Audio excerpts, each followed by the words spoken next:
నేనే చెప్తా ఉన్నా, మీరు రెడ్డి అయితే నాకు మీ ఓటు వద్దని చెప్తా ఉన్నా. తీన్మార్ మల్లన్న ఇప్పటి వరకు ఎన్ని పార్టీలు ఇక్కడ రేవంత్ రెడ్డి గారు ఏబీవీపీలో దిగొచ్చు, టీఆర్ఎస్ పార్టీలో చేరవచ్చు, తెలుగుదేశంలో పోవచ్చు, కాంగ్రెస్ పార్టీలో చేరవచ్చు. అది తప్పు కాదు, ఎందుకంటే అప్పర్ క్యాస్ట్ కదా.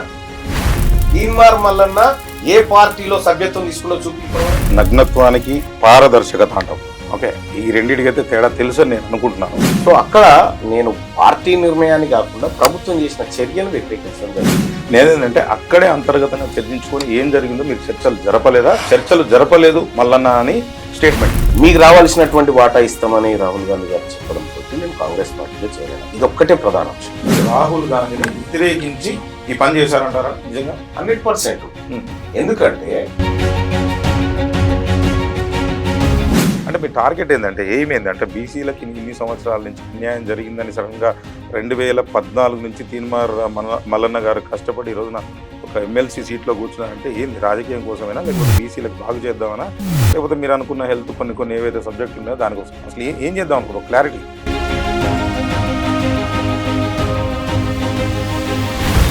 మూడు 300 ఏళ్ళు పరిపాలిస్తే హిందూ మొత్తానికి వచ్చిన బాధ ఏం లేదు.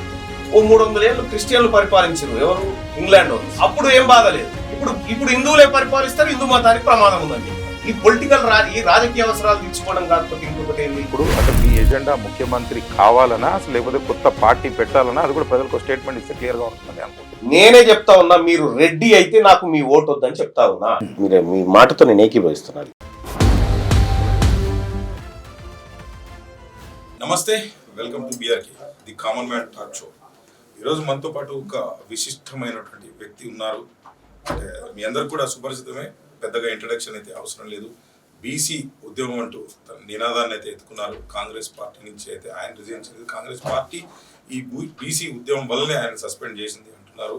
సో ఈ బీసీల కుల గణన లెక్కలు అయితే సరిగ్గా లేదని చెప్పారు. అందుకే ఆయన మరి బయటకు వచ్చి కొత్తగా జేఏసీ పెట్టి ఈ ఉద్యమాన్ని నడుపుతున్నారా, ఆ లక్ష్యాలంటే ఇంతకుముందు ఏం సాధించారు, ఏం సాధించబోతున్నారు తెలుసుకున్నటువంటి ప్రయత్నం చేద్దాం.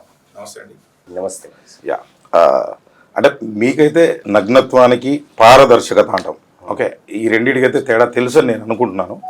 సో అంటే మన రాష్ట్ర ప్రభుత్వం అంటే తెలంగాణ రాష్ట్ర ప్రభుత్వానికి సంబంధించి అంటే బీసీలకు సంబంధించి ఒక సర్వే అయితే చేశారు. ఆ సర్వేని మీ క్యూ న్యూస్ ఛానల్లో చించడం అంటే ఎంతవరకు కరెక్ట్ అంటారు? అంటే పార్టీలో ఏమన్నా విభేదాలు కనుక ఉన్నట్లయితే అది అంతర్గతంగా చర్చించుకొని ఇప్పుడు ఎవరైతే ఉన్నారో ముఖ్యమంత్రిని లోపల ఎన్ని జరిగినా కానీ, క్యాబినెట్లో ఎన్ని జరిగినా కానీ బయటికి వచ్చే అంశాన్నే ప్రజలైతే చూస్తారు. సో దీన్ని అసలు ఎట్లా చూస్తారు? ఎందుకు ఆ పని చేయాల్సి వచ్చింది? అసలు ఈ చర్చ ఎందుకు వచ్చిందంటే మీరు అసలు ఒక బీసీ ఉద్యమమే లేచిందని చెప్తున్నారు. అంటే గతంలో ఉద్యమం సమయంలోనే తెలంగాణ రాష్ట్రం వచ్చిన తర్వాత మరో ఉద్యమం వస్తుందని మీరు చెప్తున్నారు. మరి ప్రొఫెసర్ జయశంకర్ గారు కూడా అన్నట్టుగా మీరు చెప్తున్నారంటే ఏం చెప్తారు మీరు? తీన్మార్ మల్లన్న గారు ఏం చెప్తారు మీరు?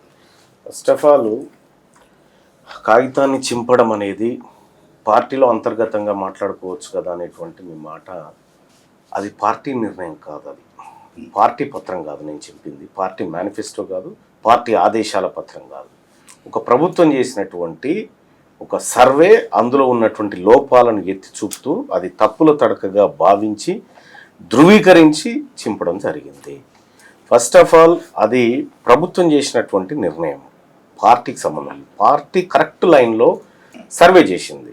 అంటే పార్టీ ఎప్పుడు కూడా తన మేనిఫెస్టోలో పెట్టినటువంటి పత్రంలో మనం కొన్నే సర్వే చేయాలి, కొన్ని ఇండ్లను వదిలిపెట్టాలి, కొంతమందిని క్యాలిక్యులేట్ చేయొద్దు, ఇందులో మనం తప్పుడు లెక్కలు చూపించాలి అని కాంగ్రెస్ పార్టీ చెప్పలే.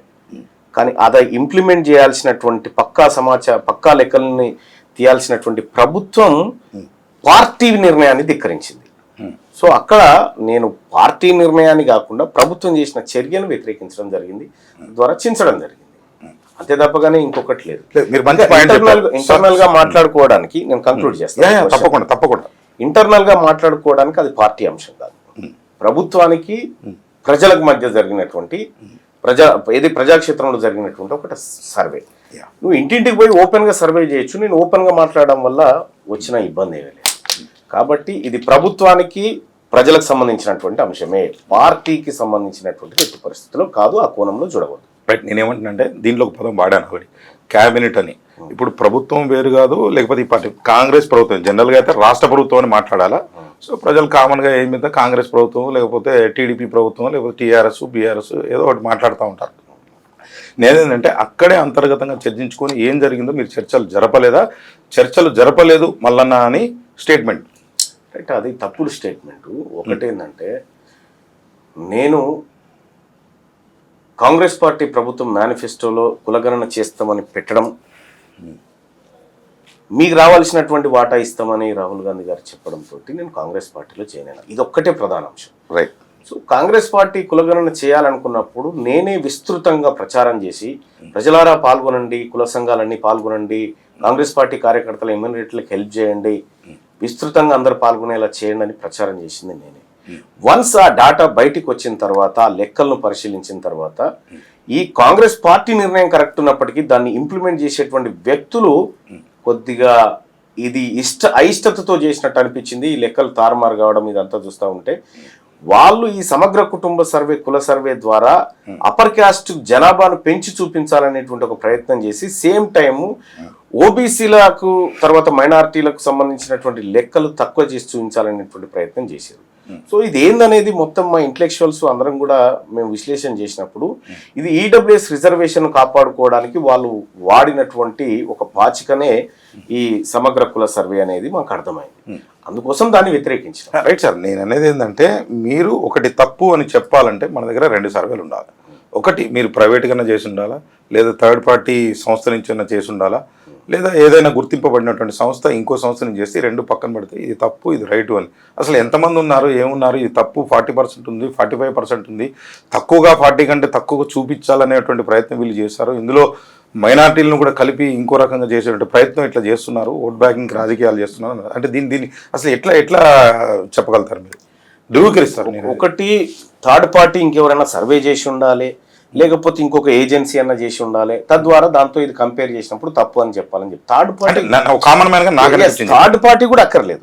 2011లో ఈ దేశంలో సెన్సస్ జరిగింది, లాస్ట్ సెన్సస్ జరిగింది. 2011 సెన్సస్ తెలంగాణ ప్రాంతంలో ఉన్నటువంటి డాటా మొత్తం ఆన్లైన్ లో ఇప్పుడు అవైలబుల్ ఉంది. దాంట్లో క్లియర్ గా 2011లో తెలంగాణ రాష్ట్రంలో హౌస్ హోల్డ్స్ అంటే గృహాల సంఖ్య 83.4 లక్షలు, అంటే 83,40,000 ఇండ్లు ఉన్నట్టుగా అందులో చెప్పారు. సో ఇప్పుడు ముఖ్యమంత్రి రేవంత్ రెడ్డి గారు ప్రెస్ మీట్ లో ఏం మాట్లాడుతున్నాం అంటే తెలంగాణ రాష్ట్రంలో 1,15,00,000 ఇండ్లు ఉన్నాయి, మేము 1,12,00,000 ఇండ్లలో సర్వే చేసినాం, ఇంకొక 3 లక్షల ఇండ్లలో సర్వే చేయాల్సి ఉంది అని చెప్పాను. సో ఇక్కడ 2011కి ఆ తర్వాత 2025కి 32 లక్షల ఇండ్లు పెరిగినాయి. 2011లో 3,50,000 మంది జనాభా, 3,50,00,000 లక్షల మందికి ఈ 32 లక్షల ఇండ్లు పెరిగినప్పుడు ఈ ఇండ్లలోంచి ఒకరొకరిని యాడ్ చేసిన చాలు, అప్పుడు 3,82,00,000 కావాలి. కానీ తెలంగాణ రాష్ట్ర ప్రభుత్వం చేసినటువంటి సర్వేలో 3,70,00,000 మంది కంటే ఎక్కువ లేరు తెలంగాణ ప్రాంతంలో అని వాళ్ళు చెప్పడం జరిగింది. ఇప్పుడు దానికి ఏం చెప్తా ఉన్నారు, సరే ఇండ్ల ప్రతి ఇంటికి స్టిక్కర్ అంటేసినావు కాబట్టి ఒక 3 లక్షల ఇండ్లు ఉన్నాయని చెప్పినావు, కానీ 16 లక్షల మంది మిగిలిపోయినారని మీరు ఎట్లా చెప్పగలిగారు లెక్క పెట్టకముందుకే? ఇదే 2011లో ముస్లింల జనాభా 44 లక్షలు ఉన్నట్టుగా మనం 2011 లెక్కలు చెప్పినాయి. మరి ఈ జనాభా ఇప్పుడు చెప్పిన దాంట్లో కూడా 44 లక్షలు ఉంది, పైగా దాంట్లోంచి ఇంకా 5,000 తగ్గిపోయింది. ముస్లింలకు 2014-11 నుంచి ఇప్పటి వరకు ఎవరు పుట్టలేదా? సేమ్ టైము అప్పర్ క్యాస్ట్ జనాభా కేవలం రెడ్ల జనాభా 16 లక్షలకు పెరిగింది. వాళ్ళేమో కొత్తగా 5 లక్షల మందిని కనగలిగారు, కానీ 44 లక్షల మంది ఉన్నటువంటి ముస్లింలు ఒక్కరికి జన్మని. అంటే పోనీ అది కరెక్టే అంటారా? ఏది అంటే ఆ 16 లక్షలు ఏదైతే పెరిగిందో, ఇప్పుడు మీరు చెప్పేటువంటి ఏదైతే అప్పర్ క్యాస్ట్ అంటున్నారో, upper caste nothing but OC అనుకుందాం. సో అది కరెక్ట్ గానే చేశారు, వాళ్ళు చేసిన లెక్కలే. అదే సార్ మీరు చేసిన లెక్కలలో 2 వేరియేషన్స్ ఉంటే మీరే కదా, ఇంకా మధ్యలో కేసీఆర్ చేసిన సమగ్ర కుటుంబ సర్వే పక్కన పెట్టు, ఓకే, అది అవసరం కూడా లేదు. ఇప్పుడు మనం చేసిన యూపీఏ గవర్నమెంట్ చేసినటువంటి 2011 లెక్కలు 2025లో 24 డిసెంబర్లో మనం చేసినటువంటి ఈ 2 కంపేర్ చేస్తేనే ఎక్కడ పసుగుతలేదు, మ్యాచ్ కాలేదంటారు. అంటే ఇప్పుడు నేనేమన్నదంటే మీకు వైరము ఎక్కడ వచ్చింది అనేది, అంటే పార్టీలో అంటే ఒక బీసీ ఉద్యమం ముందే అనుకున్నారా, చేయాలనుకుని బీసీల కోసమే మేము పోరాడాలనుకుని ఇది కరెక్ట్గా లేదనుకుని, ఇది తప్ప కాంగ్రెస్ పార్టీతో మీకు ఎటువంటి విభేదాలు లేవా? ఏం చెప్తారు మల్లన్న గారు? నాకేం పంచాయతీ కాంగ్రెస్, రాహుల్ గాంధీ గారి విధానం ఇంప్లిమెంట్ కావాలనుకుంటున్నటువంటి వాడిని. ఇవాళ 1931 తర్వాత మా తలకాయలను లెక్కబెట్టి సమాన వాటా పంచుతా ఈ పేద వర్గాలకు అని చెప్పి రాహుల్ గాంధీ గారు చెప్పడం అంటే అంతకుమించి నాలాంటి వాడు ఒక సగటు బీసీ వాడు ఆ మాటతోనే కదా మేము అట్రాక్ట్ అయిందంతా. కాబట్టి బీసీ వాదం అని కాదు, ఆ వాదాన్ని ఎత్తుకున్నదే రాహుల్ గాంధీ గారు, కాబట్టి దాన్ని గౌరవించాలనుకున్నాం. కానీ ఆయన నిర్ణయాన్ని ధిక్కరించి ఇక్కడ ఒక ఏది తప్పుడు సర్వే చేస్తారనేటువంటి ఊహ మాకు లేకుండా, కాంగ్రెస్ పార్టీ రాష్ట్రంలో అధికారంలోకి వస్తే ఈ లెక్కలు జరుగుతాయి అనేటువంటి ఒక గొప్ప ఆలోచన మాకుంది. అందుకోసం కష్టపడి చెప్పేది ఏంటంటే ఇప్పుడున్న మన ముఖ్యమంత్రి రేవంత్ రెడ్డి గారు ఎవరైతే ఉన్నారో మీ అధిష్టానం ఇంతకుముందు గతంలో మీరు కూడా కాంగ్రెస్ ఉన్నారు కాబట్టి రాహుల్ గాంధీని వ్యతిరేకించి ఈ పని చేశారంటారా నిజంగా? 100%. ఎందుకంటే ఒకసారి సర్వే చేసిన తర్వాత అవి తప్పుడు లెక్కలని దాదాపుగా అధిష్టానం కూడా కంక్లూజన్కి వచ్చిన తర్వాత మళ్ళీ రీసర్వే పెట్టినారు, మళ్ళీ రీసర్వేకి ఆదేశించినారు. ఆ తర్వాత రీసర్వేలో కూడా ఎలాంటి ఫలితం తేల్తలేదనేటువంటి సందర్భంలో అధిష్టానమే ఒక కమిటీని వేసింది సీక్రెట్ గా, దీని సంగతి ఏందో తెలుసమని. సో ఆ కమిటీ తన వర్క్ చేస్తారు. ఎవరున్నారు సార్ ఆ కమిటీలో? ఆ కమిటీలో కంచి ఐలయ్య గారు. సో ఇంటర్నల్ గా చేశారు, బయటికి తెలియదు. ఇప్పుడు చేస్తున్నారు వాళ్ళు వర్క్. ఓకే, అంటే చేసి మళ్ళీ ఆ ఫిగర్స్ ని అంటే గవర్నమెంట్ పరంగా అంటే మళ్ళీ ఒక రిపోర్ట్ ఇవ్వదలుచుకున్నారా, ఏం చెప్తున్నారు? అంటే వాళ్ళ అబ్జర్వేషన్స్ ఏంటి, ఈ కులగణనలో ఎక్కడ పొరపాట్లు జరిగినాయి, ఎందుకు బీసీ వర్గాలు ఎవరు కూడా హ్యాపీగా లేరు ఈ కులగణన సర్వే అనేటువంటి అంశాల మీద వాళ్ళు బహుశా దృష్టి పెట్టినట్టున్నారు. అంటే నేనేం చెప్తానంటే సార్, గతంలో కూడా కృష్ణయ్య గారు కూడా ఇప్పుడు కొత్తగా మీరు ఉద్యమం అనో లేకపోతే రీసెంట్గా మళ్ళీ కొత్తగా జేఏసీ అని మీరు అంటే చేరని పార్టీ అంటూ లేదు, నేను తప్పుగా అనట్లే, అందరూ అన్ని పార్టీలు మారుతారు. ఇప్పుడున్న పెద్దవాళ్ళు ఎంపీ కావచ్చు, ముఖ్యమంత్రులు ఇప్పుడున్న ముఖ్యమంత్రి కూడా వేరే పార్టీ నుంచి వచ్చింది. అంటే మీరు టీఆర్ఎస్ కావచ్చు, లేకపోతే టీడీపీతో సంబంధాలు కావచ్చు, లేకపోతే కోదండరామ్ గారితో కావచ్చు, ఇంకా రకరకాలుగా బీజేపీ కాంగ్రెస్ అన్నిట్లో ఉన్నారు. అంటే జనాల్ని మీరు నమ్ముతారంటారా, తీన్మార్ మల్లనని నమ్మొచ్చు అంటారా? అంటే ఎట్లా చెప్తారంటే ఇది నా సొంత ప్రశ్న కాదు, కామన్ మ్యాన్గా ప్రజల తరఫున ఇక్కడికి వచ్చే ముందు కొంతమంది పంపిస్తే ఏమన్నారంటే, మళ్ళీ అంతకుముందు మీ గతంలో వీడియోలన్నీ కూడా చూస్తే హెల్త్ ఎడ్యుకేషన్ ఈ ట్యాగ్లైన్ నాకు బాగా నచ్చింది. ఎందుకంటే ఈ రెండు కనుక సెట్ చేయగలిగితే నేను అనుకున్న ప్రకారం ఈ బీసీ ఉద్యమాలు అక్కర్లేదని నా ఒక కామన్ మ్యాన్గా నాకు అనిపిస్తుంది. మీరేం చెప్తారు? ఫస్ట్ మీ క్వశ్చన్ ఒకటొకటి విడిగా చేసుకుంటారు. తప్పకుండా. తీన్మార్ మల్లన్న ఇప్పటి వరకు ఎన్ని పార్టీలు మారిండు చెప్పండి. నాకు తెలిసినంత వరకు అయితే కాంగ్రెస్ ఉన్నారు, బీజేపీలో ఉన్నారు, కోదండరామ్ గారి పార్టీలో ఉన్నారు, లాస్ట్కి ఇప్పుడు ఉన్నటువంటి కాంగ్రెస్ నుంచి బయటకు వచ్చారు. ఇప్పుడు పార్టీ పెడతారా ఏం పెడతారా ఇప్పుడు చెప్పాలి మీరు. కోదండరామ్ గారి పార్టీలో నేను ఇప్పుడు చేరినట్టు మీ దగ్గర ఆధారం? నేను అందుకే కోదండరామ్ గారితో ఉన్న పార్టీ పేరు కూడా చెప్పలేను. అంటే ఐ మీన్ మీరు అడగాల్సింది తప్పకుండా చెప్పండి. తీన్మార్ మల్లన్న కాంగ్రెస్ పార్టీ నుంచి బీజేపీ పోయి కాంగ్రెస్కి వచ్చింది. ఎస్, ఇది నేను చేసింది రాజకీయంలో. ఇక్కడ రేవంత్ రెడ్డి గారు ఏబీవీపీలో తిరగొచ్చు, తర్వాత బీఆర్ఎస్ పార్టీలో చేరొచ్చు, తర్వాత అక్కడి నుంచి తెలుగుదేశంలో పోవచ్చు, ఆ తర్వాత కాంగ్రెస్ పార్టీలో చేరొచ్చు. అది తప్పు కాదు, ఎందుకంటే అప్పర్ క్యాస్ట్ కదా, వాళ్ళు ఎన్నైనా మారవచ్చు. రెండోది డికే అరుణ గారు సమాజ్వాదీ పార్టీలో చేరొచ్చు, కాంగ్రెస్లో ఉండొచ్చు, బీజేపీలో చేరొచ్చు, బీఎస్పీలో పోటీ చేయొచ్చు, మళ్ళీ బీజేపీకి రావచ్చు. ఎందుకంటే అప్పర్ క్యాస్ట్ కాబట్టి మీకు అది కాదు. నా ప్రశ్న అది కాదు, నేను కంక్లూజన్ చేయాలి. తప్పకుండా ఎంతసేపు తీన్మార్ మల్లన్న ఇన్ని తిరిగిందని చెప్తా ఉన్నావు, నీ దగ్గర ఆధారమే లేదు, నువ్వు ఎట్లా అనగలుగుతావు ఈ మాట? చెప్తా. తీన్మార్ మల్లన్న ఏ పార్టీలో సభ్యత్వం తీసుకున్నా చూపి ఇప్పటి వరకు. అంటే ఏ పార్టీలో మీకు సభ్యత్వం లేదు, ఏ పార్టీ కదా, అంటే ఏ జెండా మోయనన్న తీన్మార్ మల్లన్న బీజేపీలో లేడా అనేది ఇప్పుడు కాంగ్రెస్ పార్టీ తరఫున టికెట్ అయితే నేనే చెప్పిన, కాంగ్రెస్ నుంచి బీజేపీకి పోయి కాంగ్రెస్కి వచ్చిన. ఓకే, అంటే ఏ పార్టీ జెండా మోయను అన్నప్పుడు నాకు కూడా మంచిగా అనిపించింది. అరే ఇదేదో బాగుంది, కొత్త రకంగా ఉంది, హెల్త్ అంటారు, ఎడ్యుకేషన్ అంటుండు, మరి ఈ రకంగా రైట్ టు రీకాల్ అంటారు అని చెప్పి చాలా మంది నాలంటూ నిజంగా చెప్తున్నారు. నేనేమంటున్నా, ఇప్పుడు సమాధానం చాలా మంది ఇన్పుట్స్ ఇస్తారు నాకు, దాంట్లో వాస్తవం ఏందనేది క్రోడీకరించుకున్న తర్వాత నేను క్వశ్చన్ వేయాలి. ఇప్పుడు మీరు ఎవరో అన్నారని చెప్పి మీరు అడగండి. ఎవరో కదా సార్, నేనేమంటున్నాను, మీరు అడగండి, మీరు అడిగితే నేను చెప్తా. సార్ నేను అడిగిన ఇప్పుడు ఏం అడిగినారు? ఇప్పుడు నేనేమంటున్నా అంటే ఏ పార్టీ జెండా మోయనని ఒకటి అన్నారు, హెల్త్ అన్నారు, ఎడ్యుకేషన్ అన్నారు, ఇవన్నీ ఏ పార్టీ జెండా వదిలిపెట్టారు అనుకుంటారా? ఇవన్నీ వదిలిపెట్టారు అనుకుంటారా మీ దృష్టిలో? అంటే వదిలిపెట్టాలన్న ఆలోచన ఉందా? నాకు అట్లాంటి ఆలోచన లేదు కదా. హెల్త్ అండ్ ఎడ్యుకేషన్ కోసం నేను కొట్లాడుతున్నాను. హెల్త్ అండ్ ఎడ్యుకేషన్ అంశాన్ని తెర మీదకి తెచ్చి బలంగా కొట్లాడుతుంది నేను. రెండోది, బీసీలకు సంబంధించినటువంటి అధికారం విషయంలో ఆర్ కృష్ణయ్య గారు 10 మాటలు చెప్పిండు. నేను ఎడ్యుకేషన్, స్కాలర్షిప్లు, ఫీజు రియంబర్స్మెంట్ల మీద పోరాటం చేసిన, రాజకీయ పరమైనటువంటి పోరాటాలు చాలా తక్కువ చేసినా ఆయన చెప్పిండు. మేము అది చేసినాం. ఇలా తీన్మార్ మల్లన్న అండ్ ఇంకా మిగతా మిత్రులంతా కూడా బీసీ వాదాన్ని లేవనెత్తకపోతే ఇవాళ 40% వాటా 50% వాటా ఎమ్మెల్సీల్లో తీసుకున్నామంటే ఇదివరకు సాధ్యమైంది, అది కాలే కదా. ఇలా తీన్మార్ మల్లన్న తెలుగుదేశం పార్టీ సభ్యుడా? తీన్మార్ మల్లన్న ఏదన్నా లేకపోతే తెలంగాణ జనసమితిలో ఏమైనా సభ్యుడా?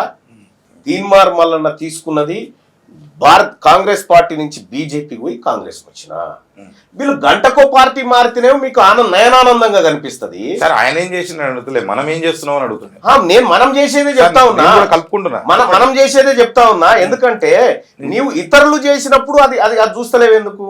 ఇతరులు చేసినప్పుడు అది తప్పుగా కనిపిస్తలేదు. ఓన్లీ బీసీలు చేసినప్పుడు మాత్రం ఎందుకు తప్పుగా? అంటే మీ కింద బానిసలుగా బతికితే ఓకే, పార్టీలు మారితే మాత్రం మారకూడదా? ఇది ఎక్కడ ఆలోచన? దుర్మార్గం ఆలోచన. బీసీలు తమ అస్తిత్వం కాపాడుకోవడం కోసం ఎలాంటి ప్రయత్నాలైనా చేస్తారు. అది మీ దృష్టిలో తప్పే కావచ్చు, కానీ మాకు కరెక్టే. నేను తప్పని అంటలేదు సార్. ఇప్పుడు నేనేమనుకుంటున్నా అంటే ఈ మతాల కంటే కూడా ఈ కులాలు కావచ్చు, బీసీ ఎస్టీ కావచ్చు, అత్యంత ప్రమాదకరమైన ఒక సందర్భంలో కామన్ మ్యాన్ గా సరే మరి నాకు తెలివి ఉందో లేదో అనిపిస్తా ఉంది. అంటే ఎట్లా అంటే ఈ కొట్లాట ప్రమాదం. నేనేమంటున్నా అంటే ఓన్లీ బీసీలో ఇది రావాలి అంటే రేపు పొద్దున్న నేను ఓటే వేద్దాం మీకు, లేకపోతే పక్కన ఈ అబ్బాయి వేద్దాం అంటే ఎవరికులో ఏందో నాకు తెలియదు ఇప్పుడు. కానీ ఈ రకంగా బీసీలు అంటే బీసీలే పెట్టుకొని బీసీలే సీఎం కావాలి అంటే దీంట్లో అర్థం ఏందనేది మాకు అర్థం కావట్లేదు. కొంచెం క్లారిటీ కోసం వచ్చింది. నేను మీకు అర్థం కాకపోతే నేను ఎంత అర్థం చేయాలో నాకు అర్థం చెప్పాలి సార్. నాతో పాటు చెప్తాను, వందల మంది ఉన్నారు ఇప్పుడు ఇక్కడ కులాలు మతాల గురించి మాట్లాడినారు కాబట్టి చెప్తా ఉన్నా. బహుశా 300 ఏళ్ల పాటు మొఘళ్ళు పరిపాలించారు ఈ దేశాన్ని. కులాలు మతాలని మాట్లాడుతున్నా కాబట్టి చెప్తా ఉన్నా. 300 ఏళ్ళు పరిపాలిస్తే హిందూ మతానికి వచ్చిన బాధ ఏం లేకుండే. ఓ 300 ఏళ్ళు క్రిస్టియన్లు పరిపాలించారు, ఎవరు? ఇంగ్లాండ్ వాళ్ళు. అప్పుడు ఏం బాధ లేదు. ఇప్పుడు హిందువులే పరిపాలిస్తారు, హిందూ మతానికి ప్రమాదం ఉందని చెప్తారు. ఈ పొలిటికల్ ఈ రాజకీయ అవసరాలు తీర్చుకోవడం కాకపోతే ఇంకొకటి ఏంది?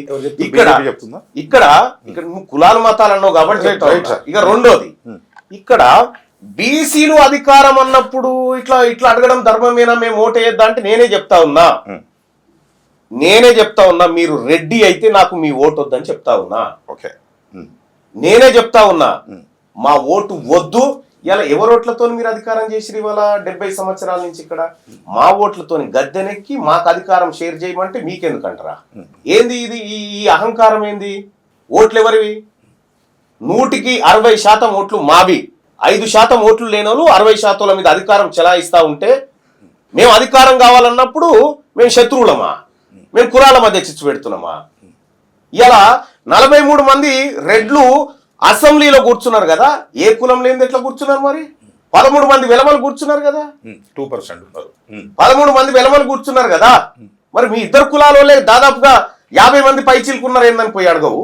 నా ప్రశ్న అదే సార్. నేనేమంటే కృష్ణయ్య గారు కావచ్చు, మీరు కావచ్చు, ఒకలాభరణం కావచ్చు, లేకపోతే విజయ్ గారు కావచ్చు, నిన్న మీతో పక్కన కొట్టే జానయ్య గారు కావచ్చు, ఎవరైనా కావచ్చు, నేనేమంటున్నా అంటే అసలు మీరే పోటీ చేసుకుని మీరు చేస్తే అసలు వాళ్ళు అనాల్సిన మాటలేదు. మీరే సీఎం, మీరే ముఖ్యమంత్రి, మీరే మంత్రి కదా. అదే చేస్తున్నాం కదా, నేను చేస్తుంది అదే. వాళ్ళతోని కొట్లాడుతున్నాము. వాళ్ళతో కొట్లాట ఎక్కడిది?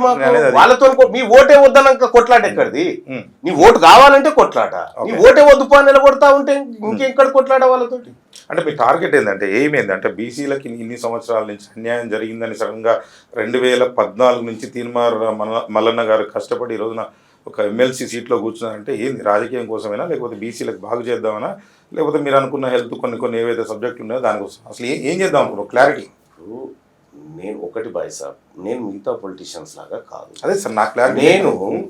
నేను నిజంగా నా రాజకీయాల కోసము, నా అవసరాల కోసం అయితే అధికారంలో ఉన్న పార్టీలో ఉండి అదే ఆ ముఖ్యమంత్రి గారి పక్కకు తిరిగి భజనను మరణముగ్ధంగము ఏదో మృదంగాలు కొట్టుకుంటే తిరిగేటోంది. నేను దానికోసం కాదు కదా చేస్తుంది. ఇవాళ మెజారిటీ వర్గాలైనటువంటి బీసీలకు రాజకీయ వాటా, ఉద్యోగ వాటా, సమాన వాటా దక్కాలనేది కదా మా పోరాటము. ఒకవేళ నేను మిగతా రాజకీయ నాయకుల్లాగా నేను కూడా భజన చేసుకుంటూ ఉండిపోతే నా వరకు, నా కుటుంబం వరకు బతుండొచ్చు, కానీ నన్ను ఎన్నుకున్నటువంటి ప్రజలకు అన్యాయం జరగదా? అందుకోసమే సత్యలోపట ఈ వర్గాలకు ఖచ్చితంగా మంచి చేసి చచ్చిపోవాలనేది నా ఉద్దేశము, అది నా టార్గెట్. అంతే తప్ప కానీ మేదో బతకడానికి కాదు. నేను బతకడానికి మార్గాలు చాలా ఉన్నాయి. అంటే నేనేమంటున్నా అంటే ఇప్పుడు అంటే మీ ఎజెండా ముఖ్యమంత్రి కావాలనా, అసలు లేకపోతే కొత్త పార్టీ పెట్టాలనా, అది కూడా ప్రజలకు స్టేట్మెంట్ ఇస్తే క్లియర్గా ఉంటుందని అనుకుంటున్నాను. మీరు ఒక జేఏసీ అనేది ఒకటి పెట్టారు. అంటే అది జేఏసీ అంటే ఇప్పుడు ఈ 4-5 కలుపుకొని బీసీ సంఘాలు ఏవైతే ఉన్నాయో ఇప్పుడు కూడా వాళ్ళు అదే చేస్తున్నారు. కొత్తగా మీరేం చేస్తారు? మల్లన్న గారు ఏం చేయబోతున్నారు అంటే యువతకి ఏం సందేశం ఇస్తున్నారు? మీతో పాటు జనాలు రావాలని కోరుకుంటారా, అవసరం లేదా? వాళ్ళు కూడా మీ ఓటు వద్దన్నట్టు వీళ్ళు కూడా ఇష్టం ఉంటేనే వస్తారా, లేకపోతే వాళ్ళని రావాలని కోరుకుంటారా? అంటే మీకు మాకు సంబంధం లేదు బాయ్ సార్. మా దాంట్లో మీరు లేని పంచాయతీలు పెట్టకండి. మీరు ఇన్నేళ్ళు మమ్మల్ని విభజించి పాలించి ఏ కార్యక్రమం చేసిరో అదే చేస్తా ఉన్నారు. ఇవాళ రావాలన్నా వద్దు. మా ప్రజలు మా ఇంట లేకపోతే మీ ఇంటున్నారా? మా ప్రజలు మా ఇంటే ఉన్నారు కదా, మా ప్రజలు మా ఇంటే ఉన్నారు. మేమందరం కూడా ఐక్యంగానే పోతా ఉన్నాం. మా సంఘాలన్నీ కలుస్తూనే ఉన్నాయి. మేమందరం కూడా కలిసిమెలిసిగా పనిచేసి ఇవాళ బీసీ వాదాన్ని తెర మీదకి తీసుకొచ్చి తెలంగాణ రాష్ట్రంలో కలజడి చేస్తూ ఉంటే సహజంగానే మీకు ఇబ్బంది జరుగుతుంది. మేము కాదంటలేము. సహజంగానే మీకు, ఎందుకంటే అధికారం కోల్పోతా ఉన్నాం, ఆ తర్వాత అధికారం ట్రాన్స్ఫర్ చేయాలంటే కొద్దిగా ఇబ్బంది అవుతుంది మీకు, దానికి కాదంటలేము. కానీ మీరు ఇంకా అజంప్షన్ చేస్తామంటే, ఇంత మేలుకున్న తర్వాత కూడా ఇంకా అజంప్షన్ చేసి బీసీలను మేము ఇట్లా ఇంకా విడగొడతాం, వాళ్ళ మధ్య వైరాలు సృష్టిస్తామని అనుకుంటే మాత్రం అది మీకు మంచిది కాదు. అంటే గతంలో మీరు విషాదరన్ మహారాజ్ గురించి కలిసి ఉన్నారు, ఆయనతో మాట్లాడారు, ఒక ఇంటర్వ్యూ కూడా నేను చూసాను. అంటే ఆయనకు మీకు ఉన్నటువంటి సంబంధం ఏంది? ఆయన ఒక ప్రశ్న అడిగారు మీరు, అంటే ఒక పార్టీ పెట్టాలన్నా, లేకపోతే మొన్న ఒక మీటింగ్ పెట్టాలన్నా, లేకపోతే మీరు హెలికాప్టర్ గురించి నేను ఏం మాట్లాడలేదు, ఎవరైనా కూర్చో, ఎవరైనా స్పాన్సర్స్, ఎవరైనా పోవచ్చు, దాని గురించి నేను పట్టించుకోవట్లా. సో ఇప్పుడు ఏంటంటే ఆ సభ కానీ పెట్టాలంటే ఇక్కడ 100 కోట్లు కావాలి, ఒక పార్టీ నడపాలన్నా 100 కోట్లు కావాలి. సేమ్ క్వశ్చన్ మీరు ఆయన ఏదైతే అడిగారో, మరి ఆ రకంగా ఇట్లా ముందుకు పోవాలంటే మీరు ఇన్ని డబ్బులు ఎక్కడి నుంచి వస్తాయి? నాకు తెలిసి మీ దగ్గర అన్ని డబ్బులు లేవని నేను అనుకుంటున్నాను. అందరు డబ్బులు నేను అనుకుంటున్నాను, నేను లేవనుకుంటున్నాను.